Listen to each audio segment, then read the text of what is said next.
হ্যাঁ, WhatsApp guys. তো দাদু আজকে আপনাদের উদ্দেশ্যে কিছু একটু বক্তৃতা দেবেন। হ্যাঁ, মাননীয় সকল দর্শকবৃন্দ,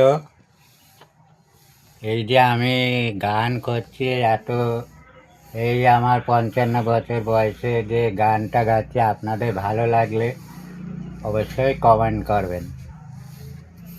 থ্যাংক ইউ।